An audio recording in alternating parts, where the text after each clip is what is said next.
Welcome to Spirit Road and are coming on to YouTube. So happy to have you here. And today we have the lovely Valorie Lewis with us to have a conversation. She is an amazing psychic, channel, tarot reader. You name it, Valorie can do it. And so we're going to have a wonderful conversation with her. Valorie, your meetup is called Tarot, Unicorns, and Coffee, right? Yes, Yes. I got it right. I always mess it up. I never remember where coffee goes. Welcome. Thank you. Thank you. I'm glad to be here. Yeah, it's so fun. So Valerie, we were talking right before we hit record about this idea of like we are in a new year, and we're grateful to have you here in the sense that knowing that you've done some really wonderful readings for people that are, would you call them year-long forecasts and things, and just that very much being the theme right now, I think for a lot of us is like as we get into the early months of the year, kind of questioning where we're at and where we're going, and maybe finding things aren't moving quite in the ways we expect, but that's kind of normal, right? So curious, yeah, what kinds of things have come up for you in doing those forecasts? Yeah, well, I love doing them. I call them the year ahead readings, and they usually take place, November, December, January.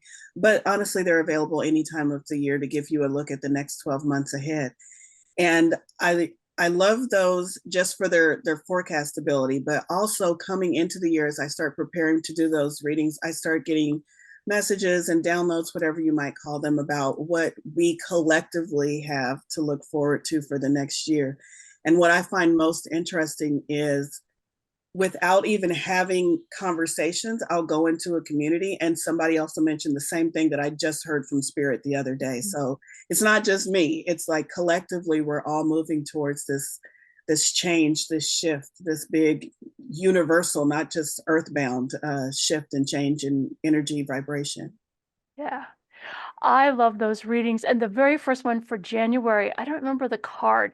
It was a couple sitting around a fire and people in the background that were kind of slinking along in the Five of dark. Pentacles. Five of Pentacles. I look Yep. at that every day and I think about that and I think about your interpretation for me that day, that it's about looking at the resources I have and not living in lack, but really paying attention to what already is right there in front of me, which has been so powerful this month. So thank you for that. Laurie, I'm curious, like when you say the resources that you have, like how do you, what would you reflect on in that?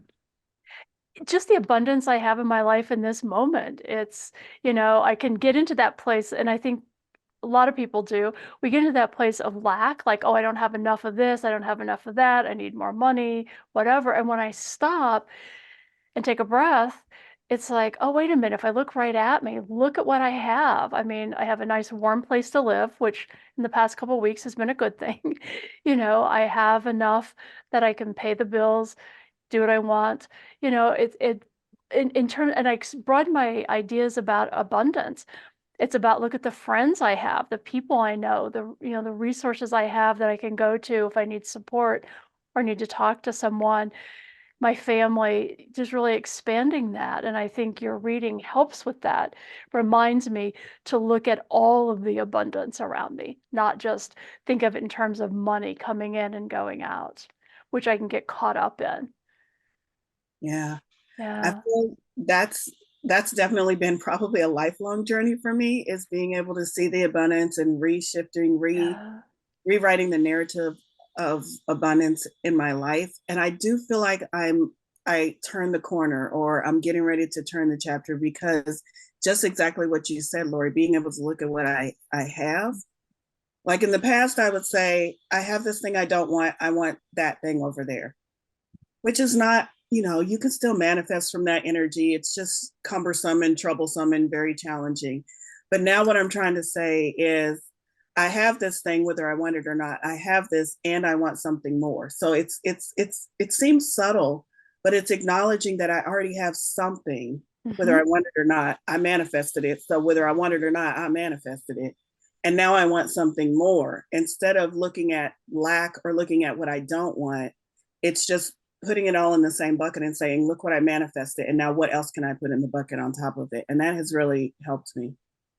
That's been something that's really been new for me, maybe in the last, realistically, the last couple of years of recognizing that I have this almost self-defeating belief that in order to create positive change, I have to be in a place of scarcity.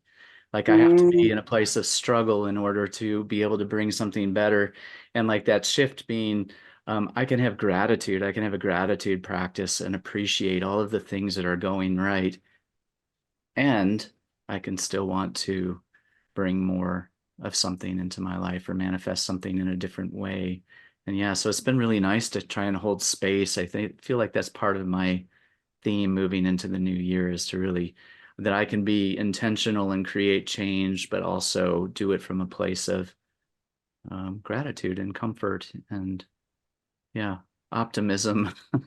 I've been in that depressed artist kind of state for so many years, where it's like a lot of my creativity comes from struggle or things, and can I shift to where my creativity is coming from abundance. Yeah. Yeah. Yeah. That was I shouldn't say was, is still something I'm trying to work out of my vibration, that idea of struggle and scarcity. But I think it's societal. Like when we look at all of the stories of the rich and famous, they never talk about this person got into a really high vibration and this is how they attracted money because they figured stuff out. They always tell the rags to riches story.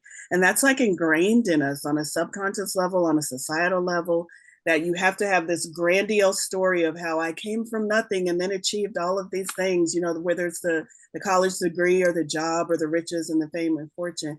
And so that's been something that I also have trying to work out of. Like, I don't have to be in scarcity and in lack in order to have this grand story or in order to allow the abundance in.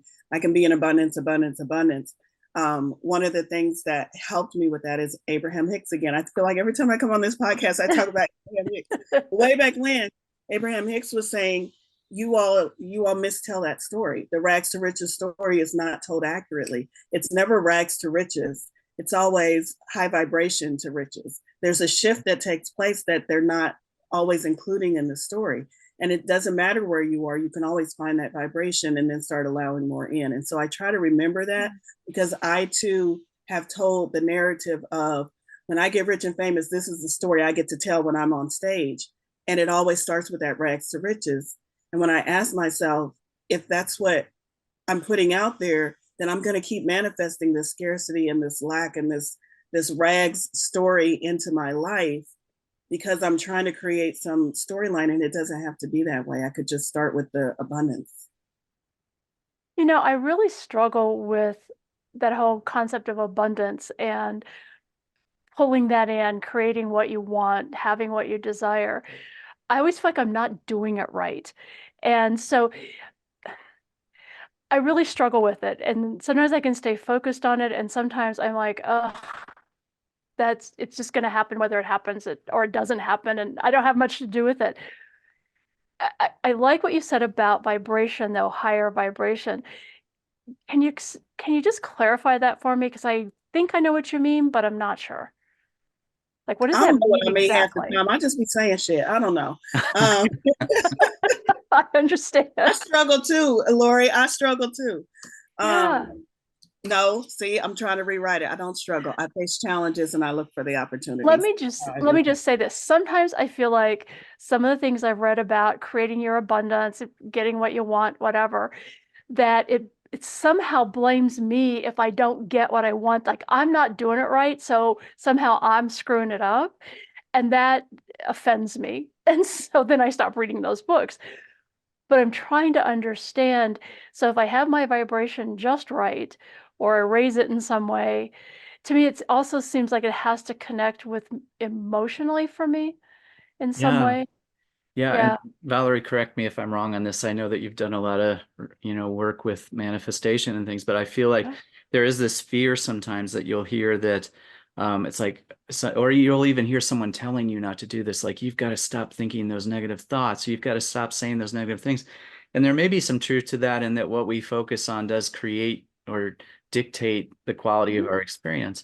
But I think when it comes to actual like manifestation, like bringing something into the world in a realm of possibility or quantum kind of way, that that really kind of lives in the heart space, right? That's like, it's not just having the thought, it's really connecting to what the feeling of that is.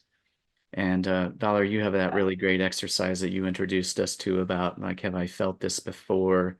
Like say, I want $1 million. Well, I've never had $1 million. How can I manifest that? But I have found $20 lying in the parking lot that just kind of seemed to come out of nowhere. And if I can connect to what the feeling of that is, then I'm kind of in a Yeah. vibrational space. And in that way, we're also connecting to this idea that whatever it is already happening for us, right? It's a present moment Yeah. awareness that leads to a reality. Like we have the feeling and the thoughts almost as if they've already happened, and then the world will reflect that in some way or another. Does that feel sort of? Absolutely Yeah, spot on. Yeah, yeah. Yeah. Yeah, that exercise that I do have, I've felt this before. It's the idea behind that is it's all vibrational, and it more accurately is it's vibration, vibration, vibration, and vibration does not know big and small. Vibration Mhm. does not know the difference between a penny on the sidewalk in front of you that came to you without any effort and $1 million that you won in the lottery that came to you with very little effort. The universe doesn't know the difference. It's all the same vibration to the universe. So when I say I would like $10,000 in my bank to buy a new car, I have to find the vibration of that $10,000. And even if I've never had $10,000 in my bank, I can still find that vibration because the universe doesn't know $10,000. So I just have to find when was the last time I got a penny on the sidewalk unexpectedly without any effort, or when was the last time I did something very joyfully and created something, and in exchange someone gave me money unexpectedly, or something that felt joyful. Feeling that again puts me in the same vibration as to allow whatever it is that I'm asking for. I think sometimes I don't keep that vibration going. Like I can think about it in the moment when I'm in a group with you, and then it's like okay, I've done that. Now where is it? And then it's like I don't know how to keep focusing on it. Yep. Same. Yeah. I can be really good with vibration on the 10th of the month when everything's good. But when it's the 31st of the month and I'm a little bit short on rent, you better believe I got a whole different set point of thinking about abundance and vibration. It is hard to maintain Yeah. that vibration. It's the way the goal is to ignore your reality as you face into the vibration that you really want. Ignore the fact that the rent is due tomorrow. Ignore the fact that your bank account says you has X amount of dollars. If you can ignore all of that and think of that as past manifestations, because it's something Hmm. you did the day before, and think, where do I want to be the next day? Then you allow your vibration to raise a little bit. And that's basically saying stop stressing and worrying about stuff, which is hard to say for somebody who knows, oh, that's well and good. I'm supposed to be manifesting and dreaming, and that's great, but my landlord is knocking on my door now because yesterday you told me to daydream and now today's the first, so I get I'm I'm yelling at spirit that way all the time. It's like it. I do have to have real money like in the physical world. Yes. Sometimes I think they Wow. don't get that. I I wonder feel, too, go there's a ahead. little bit of a science to these things in that I think we are biologically wired to be on the lookout for danger. And so Oh, in that sense, like it's very easy to connect with the anxiety and the stress that might come from lack or scarcity or needing to pay rent or whatever, because it's like if we don't look for those things or the tiger on the wind kind of thing, then yeah, we'll find ourselves in a position where we are blindsided or something. And thinking about like connecting to vibration as far as manifestation, it's like in some ways, when we live in a space of anxiety and connect to that, we are going to attract some more of that into our lives. But also too, I don't think I get what you're saying, Laurie, and I felt the same way too, of like this idea that if I can't bring the things that I want into my life, that I'm somehow doing something wrong, or I'm yeah. not doing it right, or I should be blamed for my situations. I mean, I don't really necessarily believe that. What I do believe though is that in the realm of manifestation, we're also working with self-limiting beliefs that live in that same space that we manifest from. So it's Mhm. like, and that's where the work comes in, right? Too, of like, I really want to bring things in. I also have to come to terms with some of the beliefs or ideas that are directly in conflict with what I want. And like I was using the example of money recently, like I'd love to have a lot of money. It would open up a world of possibilities and different ways I can have freedom of time and to be able to help others in the ways that I want. And yet, if I really go down that road, I'm going to eventually hit this belief that I have from a very early age that those who have a lot of money um, are lose their sense of compassion or find themselves in narcissistic spaces where they don't care anymore. Or, I mean, all of these things that I consciously know aren't true, but I'm still kind of embodying those beliefs because some earlier childhood version of me had experiences where people with a lot of money were not kind to me. And, you know, and even if I can get over the conscious aspect of knowing that not everyone is like that, there are plenty of generous people in the world. Um, I have to get down to it at that level where it lives in the manifestation space and really work with that belief in order to allow something new in, I think. Yeah. What about those people though that don't do any of this and yet they just attract money like magnets? I mean, are they just naturally at a higher vibration, I wonder, or What a just bunch of a jerks. No, like I'm Right? like maybe have the mindset that of course I'm going to have this because, it's me. It's just what I am. It's like I don't understand. I know people Yeah. like that and it's like, wow, how do you do that? I think it's my own interpretation. I think it's living in alignment with your beliefs, period, brings you what you want. And there are very wealthy thieves who steal from other people, but they're in alignment with their beliefs because their belief is me stealing from other people is okay because they didn't need it or they have enough or whatever. And so Mhm. living in alignment with their beliefs brings them all the riches, whatever kind of lifestyle that they desire, even though they might be doing something that we would never ever in a million years do. Right. So I don't Yeah. I think it's a combination of all, and that's where I got so off track at the beginning of my spiritual journey. Is I thought it was just law of attraction or it was just my mindset. And I would jump from this thing to this thing and this thing. I don't think it's just one thing. I think it's Right. of attractions, it's beliefs, it's ingrained societal things, it's generational stuff, it's past lives, it's all of that, and my personal experience of how I'm interpreting it and perceiving it. And I think some of the teachings out there focus on just one thing and don't allow those other things to be factors. And that's where I got really off track with trying to manifest. I'm right there with you. For a long time, I beat myself up because I thought I was manifesting Yeah. wrong, which is not possible. But yeah. Right. Yeah, And there's sometimes I think spirit protects me and doesn't allow me to manifest everything I think I want because that would probably be a disaster. So I think sometimes I really have to step back and say, okay, spirit, whatever's best for me, whatever is highest and best good for me, I'm open for that. Yeah.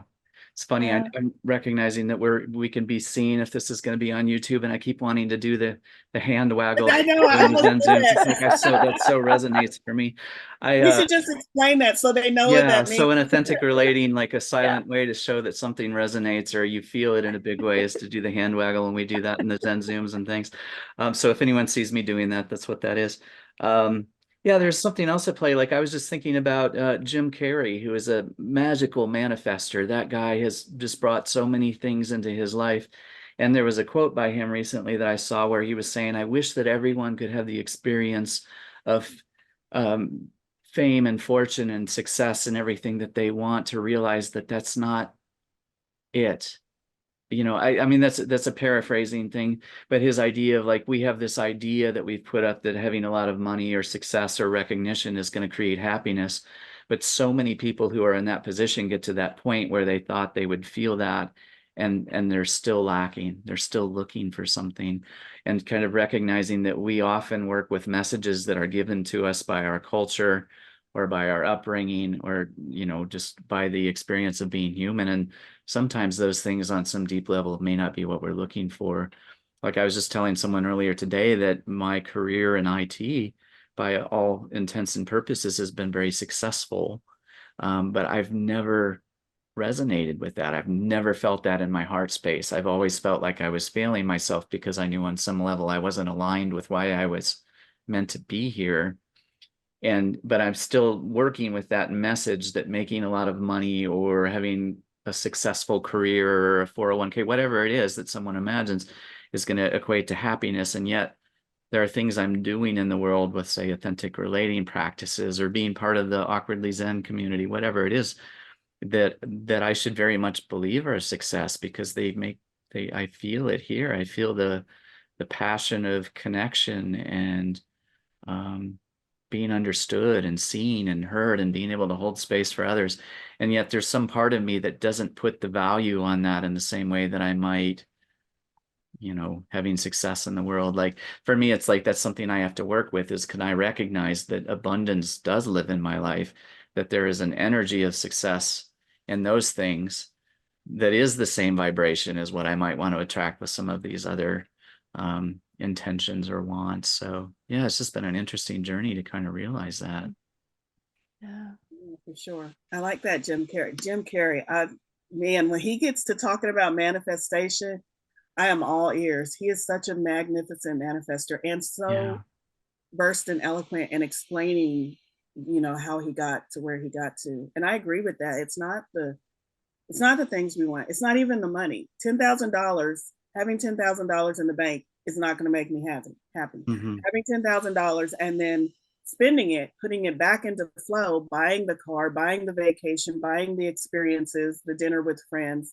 That's what brings me these emotions. And it's the emotions that I'm really trying to get to. I'm really trying to get to the feeling of freedom, the feeling of not stressing, the feeling of ease, the feeling of enjoying different experiences and being able to explore in a way that feels comfortable for me, where I don't feel restriction, the feeling of non-restrictions. Like that's what I want. And based on society and where I was born and the stories I've been telling myself, I've told myself I need money in order to do that, but it's never the money. So would you say that that's a key in some way to like be able to manifest things, to like connect more to the underlying intention? That is the key. It is the Absolutely. key. Yeah. Okay. Yeah. Yeah. That makes sense. Holding on to that intention behind it, because that for me as well, it's like, what could I do if I had this financial freedom? How could I enjoy that, but also help others, which is my goal as well. So that makes total sense. So maybe for me, it's remembering to hold on to that feeling of freedom and my intention of what I would do with it when I have it. Yes. And I would say, don't get me wrong, I'm still trying to manifest a bank full of money. Like that's still my goal. I'm still trying to do that. However, I have found that on my path, when I am able to focus on what is it you really want, I want the experience of being able to travel and visit friends. And if I can hold that instead of how am I going to pay for it, again, taking the how out of the way and leaving the how up to the universe, I have found time and time again that these experiences, these opportunities come to me and money is not involved, at least not my money.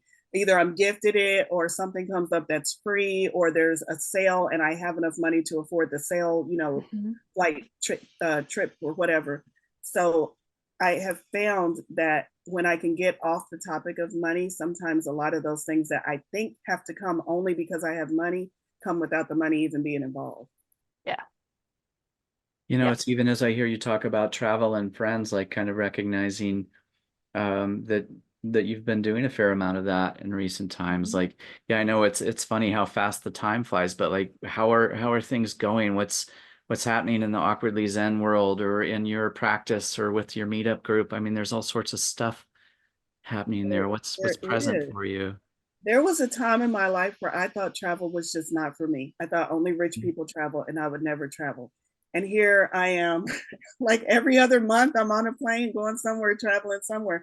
And like I said, a lot of it is just due to I don't know how I took as many trips as I took last year. It just happened because I Yeah. was in a good place, because of the generosity of friends, because tickets going on sale at the right time when I had the money to afford them. So, yeah, there has been a lot of travel. I said this year, it's so funny. I said it last year, at the end of last year, I said for 2024, I want to make a goal to travel once every quarter. And then I said, I've never done that before. And before I could get that sentence out, Spirit was like, can you please look at your 2023 calendar? I totally already did that. And didn't even realize I had manifested that as I looked forward to 2024 and said that's what I wanted to manifest. So, I mean, yeah, a lot of travel. I do travel a lot to Denver, mostly because that's where my best friend Ari lives, and Ari is the founder of Awkwardly Zen. So I do a lot of partnered events in Denver, readings in Denver. But I'm hoping to expand that. I'm hoping to do a lot more here in Kansas City, maybe make Kansas City the destination where people travel in to attend the groups here. I want to do a lot more under the Tarot Unicorns and Coffee name. That community is growing steadily. Again, just because I'm holding the vision of I want community and I want this place where people can come together. I don't feel like it's because I'm doing anything miraculous or anything like all the group, all the social media people say you should do this and you should have an email list and you should be reaching out to them. I don't feel like I'm doing any of that. And I still have this growing, blossoming community that I am so grateful for. So I want to pour back into that community a lot more in 2024. That's because you're so magical. People are just drawn Oh, to well, you. thank you. Yes, it's true. And your groups are wonderful. Thank So I would you. encourage anyone to please check her out on Meetup for sure. Yeah, and so ask you that question, where should folks find you? So there's the meetup group, and then you also have a website, don't you? Yes. So it was confusing because I was going under a couple of different monikers. Goddess with an Attitude is me. Tarot Unicorns and Coffee is the community that I founded. And it was confusing as fuck to the general public. So I've consolidated that all under the Tarot Unicorns and Coffee because, again, I want my focus to be more about pouring into the community. So you can go to tarotunicornsandcoffee.com. No spaces, no and, just Tarot. I said that wrong. Tarot Unicorns Coffee, no and. Okay. tarotunicornscoffee.com. And you'll find it's kind of like a landing page. You can find all of the places where you can find me. You can find links to my meetup group. You can find how to schedule with me one-on-one if you would like a private reading. You can find a lot of stuff that I'm doing there. You can find my membership. I also have a membership within my community, so you can find all of that on my website. So cool. Yeah, thank you. Yeah, And Laurie, I recognize just it's been a while, we've had a little bit of a break or a hiatus with things like we have. what kind of stuff is happening for you right now? I know that you're doing readings. I am. Yes, I'm continuing to do the what I call soul path readings and offering that. But now what I'm finding is they're changing. And once I'm open to receiving information, then whoever wants to talk to you will come through. So I never know who to expect. It might be your soul counsel that will pop in first, and then your guides may stop in. The interstellars are coming in more and more. So the random family member will sometimes step in and talk to the person. So I just try to be as open as I can be and allow whatever needs to come through to come through. I'm also doing actually another podcast, also on YouTube, that hopefully will be launching soon, called Our Spiritual Sojourn, which basically Spirit has guided me, pushed me, nudged me, um, encouraged me in some ways to do this. And so they are at this point channeling pretty much the whole content. And I'm just staying out of the way and letting them speak what they want to speak. So that's going to be interesting to see how that unfolds.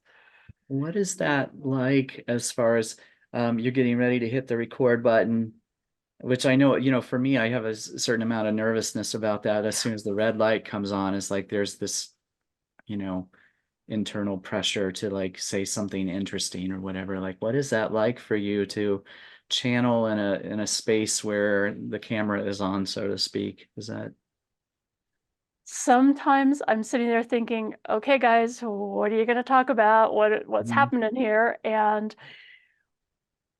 all I have to do, sometimes I'm a little nervous about it. Like, okay, what if they're not going to say anything? Then what are we going to do? And yet, as soon as Tom and I, my co-host, start chatting or, just kind of doing a little introduction for the day, they step right in or he'll ask a question, maybe based on what else we talked about. And they step right in and start chatting away. Spirit never lacks for having something to say, I'm finding. So they always have something to tell us, teach us, encourage us with. So for me, the challenge is staying out of the way, not letting my ego get in the way and try to control the situation, which I'm learning, but it's difficult some days. Yeah, I'm really it's a looking journey. forward to that. I'm hoping. Yeah, I'm looking forward to it. I think it'll be pretty fun. And like I said, it's not anything I ever wanted to do. Um, but again, I've always said this, that resistance is futile when spirit wants you to do something. You might as well just say, okay, fine, I surrender, and just go do it.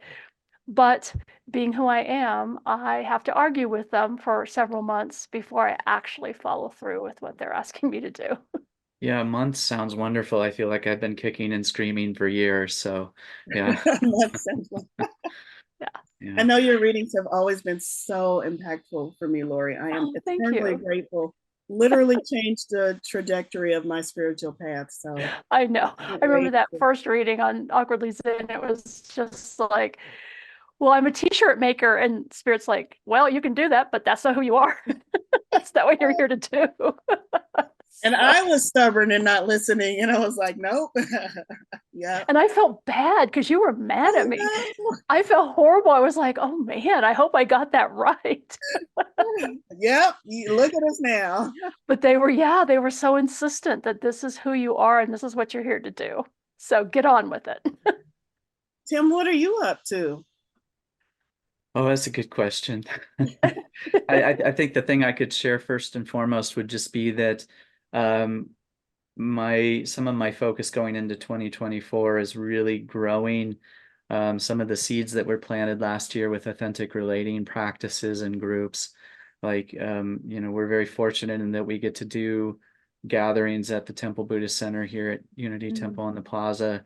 And it's just really been a wonderful way to kind of be in community and have and to give the experience of like deeper, more meaningful connection, and to explore things like vulnerability and being seen and active listening in spaces that feel safer. No such thing as a safe space, but they call it a brave space where, almost like a social experimental kind of playground to try different ways of being in the world, and recognizing that we're starting to branch out and try new things in community in general. And very grateful for the presence that your meetup group has here, and our coffee group that I get together with, and you here, Yeah. and the authentic relating circles. I feel like this coming year is going to be more overlap. I think where some of these communities and these people are starting to really meet each other and collaborate, and also to like be in a place of abundance over competition, like to recognize the more as practitioners can like lift each other up, it's going to be for the benefit of the community and